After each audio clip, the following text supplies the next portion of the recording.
So this is just like what we did with the other worksheet. This is coordinate geometry. We're going to use the coordinate system to help us with proving that the shape is a shape. What shape are you talking about? I don't know. Let's do it and find out. See, -3, -1 will go, well, bam, right there. So that's going to be A. And then we have B is -1, 2. So we'll go -1 up 2. Whoa. Which is right there. So that's B. And then we have C, which is 4, 2. So I'll go 1, 2, 3, 4 up 2. That's C. And then we have the last one, which is D, 2, -1. So we'll go 2, -1 right there. That's D. If I connect the dots, whoops, we get, what do you guys think that shape is? It's a parallel. That's what I'm guessing too. That's a parallelogram. What specialized geometric figure is quadrilateral A, B, C, D? So it's A, B, C, D. You guys think it's a parallelogram? Yeah. Yes? Okay, let's write it down. Parallelogram. It's nothing more special than just a parallelogram. Like it's not a square or a triangle or anything like that? Definitely not. I don't think so either. Support your answer mathematically. Okay, so we have to use a definition of a parallelogram to prove that this is a parallelogram. How would we do that? Well, you guys remember the coordinate proof intro, the worksheet that we just looked at? Those methods on there kind of help you out to know what you're supposed to do right here. What do you guys know about parallelograms? Tell me. They have parallel sides. Yes, they have parallel sides. So these opposite sides are parallel. These sides right here are parallel. That is true. So can we somehow prove that those opposite sides are parallel? Yeah. How? Well, see, you can take the coordinates, You can take the coordinates, Okay. And then you could, yes, find the slope. Thank you for simplifying his long answer. All right. So we can find the slope of each of these. What is the slope of this line right here, the AB line? See, let's count up. Up is 3, right is 2, right? So it's 3 over 2. So AB is 3 over 2. Let's see. Let's go slope of AB. See, slope of segment AB equals 2. No. What was it? 3 over 2? Yeah. Okay, and what is the slope of that one, the DC one? Is that one also 3 over 2? Let's see. 1, 2, 3. 1, 2. Yep, that's also 3 over 2. So let's go slope of DC equals 3 over 2. Hey, that means they're parallel. That means these sides are parallel right here. We can say that now. Ooh, those are parallel. Now these are parallel. Then we know for sure this is a parallelogram. Do you guys know what the slope of this line is? 0? Yeah, you're right. The slope of BC, slope of BC equals 0. And what's the slope of the other line right there? 0. What's the other line? AD? Slope of AD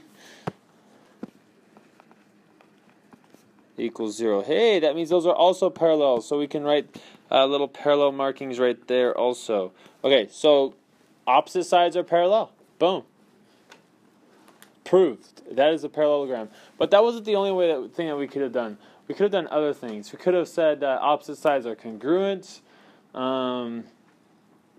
We can't do opposite angles are congruent because we would have to have a protractor to measure those. And right now we don't have a protractor. We're just trying to go off of the coordinates that we're given. All right, next one says, draw the diagonals of A, B, C, D. Okay, let's do that.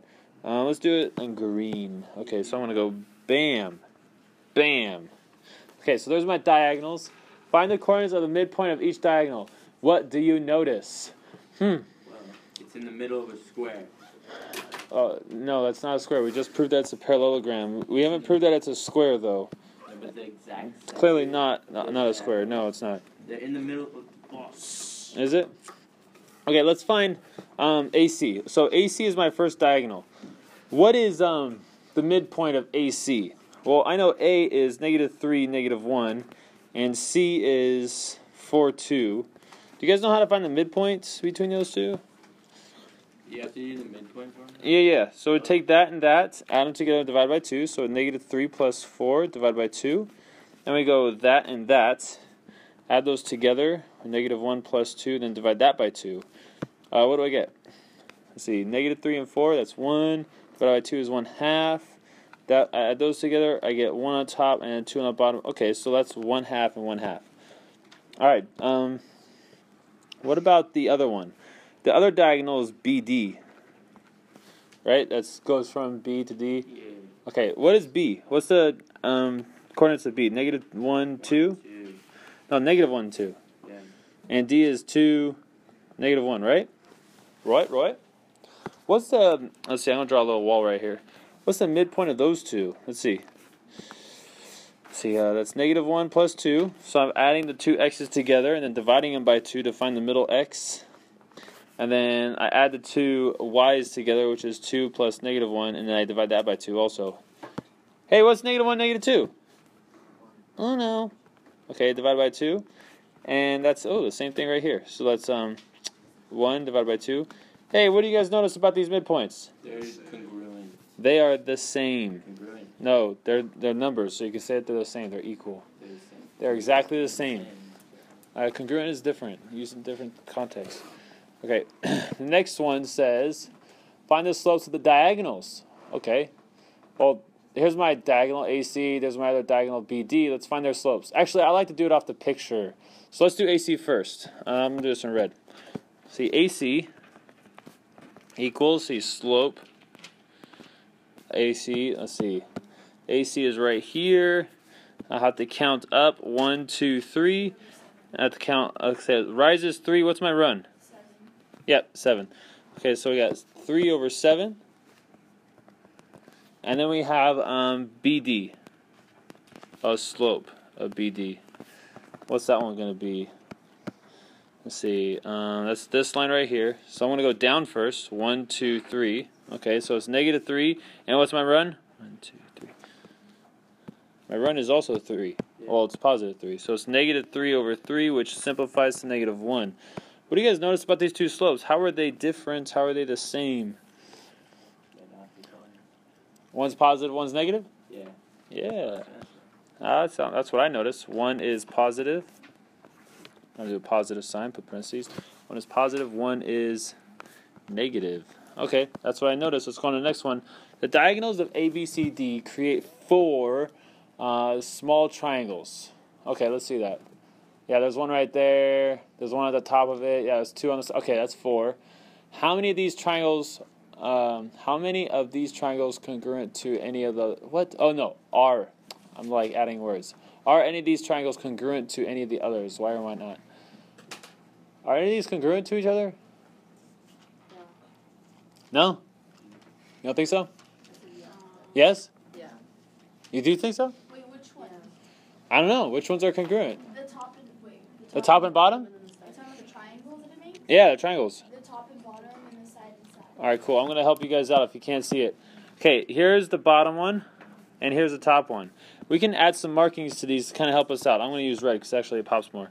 This is congruent to this because they bisect each other. This is congruent to this because they bisect each other. This is congruent to this because those are vertical angles. And it looks like we have a side angle side right here. And when we have side angle side, we have congruent triangles. So you can say that triangle A, we got to give the middle point there a letter. I'm going to give it an M. Middle point is M. So AMD is congruent to triangle CMB. And it has to be in that order. It's very important that they're in that order. And I'm going to say because, why are they congruent?